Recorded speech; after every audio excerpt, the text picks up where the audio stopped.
이번 생은 연습이었어. 생일. 박정화. 잘못 배달된 택배 같았다. 발송자의 주소가 없어 반송하지도 못하는 택배처럼 이 세상에 도착했다고 생각했다.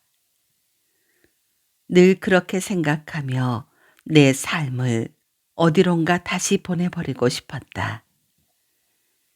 그러하기에 해피 벌스데이 따위 노래는 내게 사치였다고 느꼈다.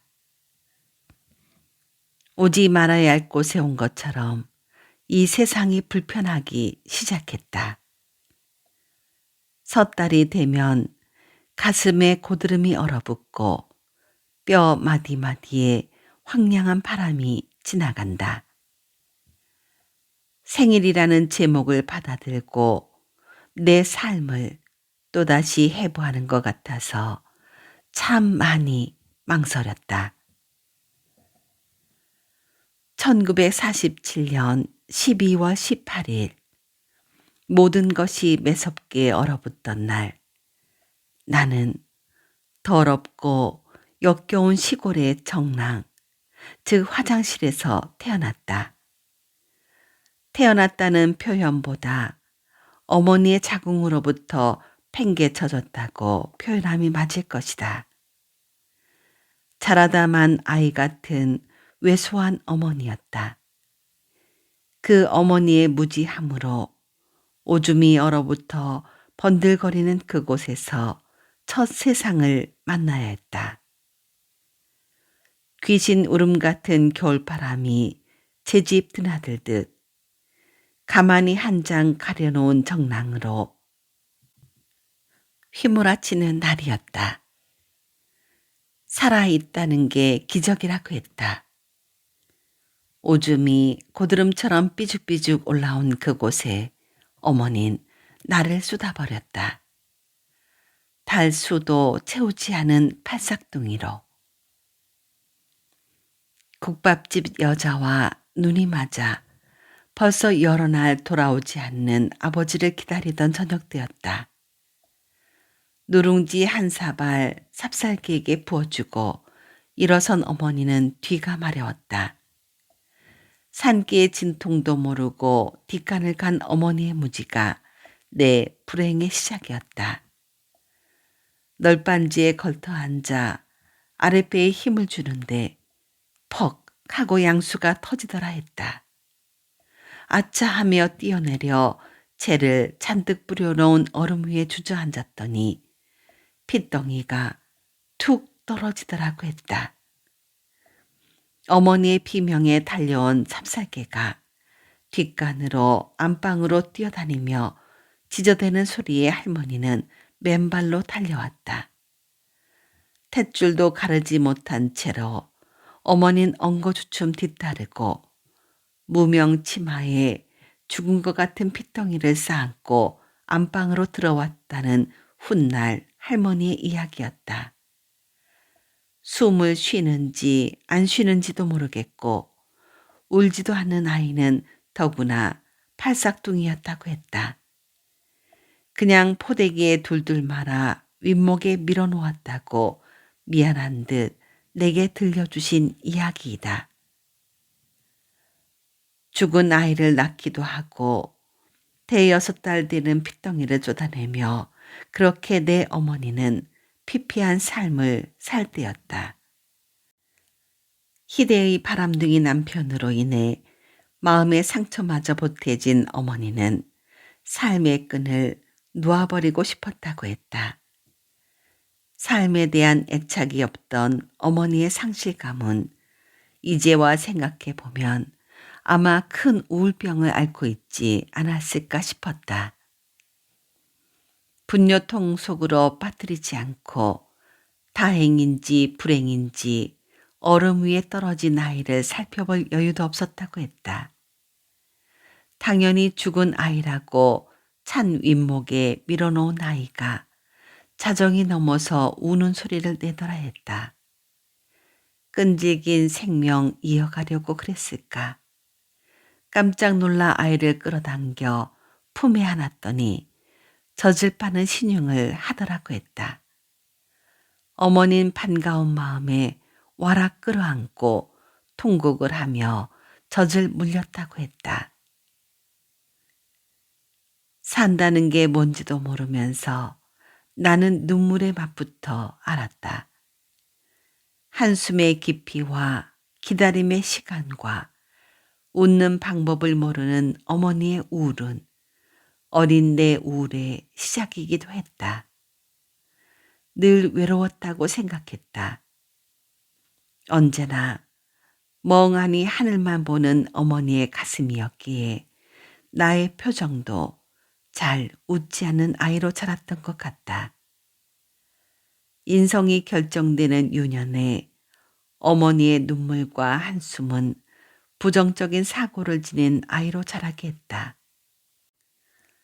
늘 바뀌는 아버지의 여자들에 대한 미움, 그들과 한 집에 생활하며 느꼈던 울분들은 내 사고를 미운 오리 새끼처럼 자라게 하지 않았나 싶다. 밤마다 디스토피아적 소설을 쓰며 또래의 정상적인 생각을 벗어나 정상적이지 못한 사고의 아이로 자랐던 유년이었다. 성격은 팔자를 만든다고 했던가. 그 사실을 일찍 인지했더라면 내 삶이 조금은 달라졌을까. 섣달 18에 그 더러운 정랑에서 태어날 때 나의 운명은 기박한 팔자로 예비되었다고 내 머리에 고착이 되어버린 것 같다. 하나도 호락한 게 없었다. 꿈의 실현도 결혼도 모두가 거품 같은 것이었다. 시대적 배경이 있었기에 포기할 것이 많은 여자의 삶이라고 생각은 하지만 유독 내 삶은 왜 그리 질곡이 많았을까? 한 고비 또 한 고비를 넘을 때마다 나는 내 출생에 대한 트라우마가 보태어져서 더 큰 신음을 했는지도 모르겠다. 5살이 될 때까지 이름을 지어주지 않았다. 또 죽을 것이라는 이유와 계집 아이라는 이유와 늘 집을 비우는 아버지의 외유가 이유였겠다. 이름이 없어 출생신고도 못한다는 어머니의 투정에 할머니가 지어주신 이름이 정화였다. 가시나가 좋은 이름이 뭐가 필요한데 정랑에서 났으니 꼬마 정화라 캐라. 정랑에서 핀 꽃이라 그 뜻인기라. 기생 이름 같아서 화료 냄새가 난다고 어머니는 싫어했지만 어쨌든 정화는 이렇게 성의 없이 만들어진 이름이었다. 내 삶의 어떤 것들도 성의 없이 결정된 운명 같았다. 부록의 나이에 사별을 한 것도 홀로 세 아이를 감당하며 살아야 했던 것도 그 모두가 내 잘못이 아니었다. 이번 생은 연습이었어. 스스로 위로하며 살았다. 언제부터인가 치매 증상처럼 지난 일들을 잊고 살게 되었다. 받아들이는 것도 아니고 인정하는 것도 아니었다. 다만 잊고 살아야 편하다는 걸 인지하면서부터 부정적인 편견을 밀어내기 시작했다. 울컥울컥 인생의 전반이 기억에서 자꾸 재생되면 세차게 도리질을 한다. 내가 나를 올가매고 자신을 괴롭혔던 자학의 고리를 끊어버리려고 차라리 망각을 택했던 것 같다. 별것 아니었다고, 모든 삶은 다 아프기 마련이라고 나를 세뇌했다. 칠부 능선에 올라서서 이제야 조금 부드러워진 생각으로 숨쉬기가 편해졌다. 아이들과 손주들이 해피 벌스데이를 부르며 축하한다는 섣달 18애가 되면 아직도 뼈끝으로 황소바람이 지나가고 마음은 몸살을 앓는다. 그런들 어쩌겠는가. 이제 손톱만큼 남아있는 내 삶을 울분으로 회한으로 채색하지는 말아야겠다. 이번 생은 연습이었으니 내 꿈의 실현이 되는 다음 생을 주시라고 간절하게 빌어본다. 연습을 해봤으니 다음 생은 커튼콜을 받을 수 있는 삶의 길 기도하자.